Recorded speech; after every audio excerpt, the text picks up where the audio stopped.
ترسم نہ رسی باقاب اے عربی، کئی راہ کی تمی رو بدتر کستان سب۔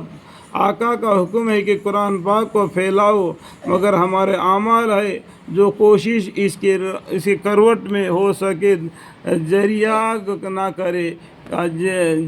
جبر یہ تعلیم کی قوانین بنوتی گئی تاکہ بچے بجائے قرآن پاک کے پرائم پڑھے۔ ہمیں اس پر غصہ ہے کہ مکتب کے مایا بھی بچوں کی عمر ضائع کر دیتے ہیں، اس لیے ہم وہاں نہیں پڑھنا چاہتے ہیں۔ مسلم و یقیناً کوتاہی کرتے ہیں، مگر ان کو کوتاہی سے اب سبق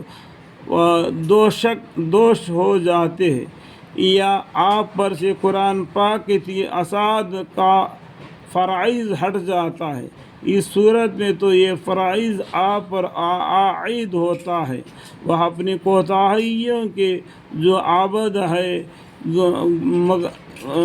مغران کو کوتاہی سے آپ بچوں کی جبراً قرآن پاک کے مکاتب سے ہٹ دے، اور ان کے والدین پر نوس جاری کرے کہ یہ قرآن پاک حفظ یا ناظری پڑھنے سے مجبوری ہو، اور اس کا وبال آپ کی گردن پر رہے۔ یہ حماقت کا علاج ناخیہ ہے، نہیں تو اور کیا ہے۔ عدالت عالیہ میں اپنے اس جواب کو اس لیے جبراً تعلیم قرآن سے ہٹا دیا کہ مکتب کے میاں جی بہت بری طرح سے پڑھتے تھے۔ اللہم اغفر۔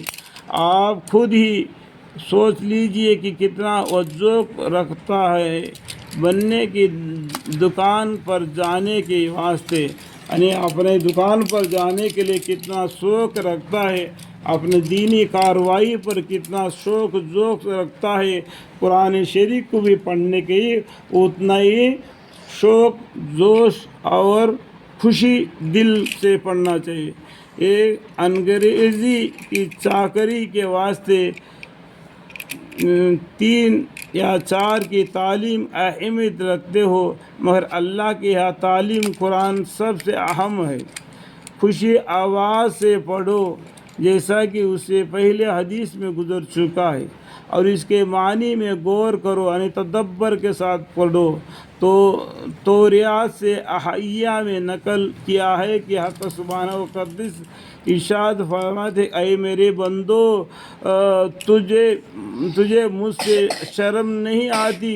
تیرے پاس راستے میں کسی دوست کا خط آ جاتا ہے تو چلتے چلتے راستے میں ٹھہر جاتا ہے، الگ کو بیٹھ کر غور سے پڑھتا ہے، ایک ایک لفظ پر غور کرتا ہے۔ میری کتاب تجھ پر گزرتی ہے، میں نے اس میں سب کچھ وضع کر دیا ہے۔ بعض اہم انبار کا بار بار تکرار کیا ہے تاکہ تو اس پر غور کرے، اور تو بے پرواہی سے اڑا دیتا ہے۔ کیا میں تیرے نزدیک تیرے دوستوں سے بھی ذلیل ہوں؟ اے میرے بندے، تیرے بعض دوست تیرے پاس بیٹھ کر باتیں کرتے ہیں تو ہمتن ادھر متوجہ ہو جاتا ہے، کان لگاتا ہے، غور کرتا ہے۔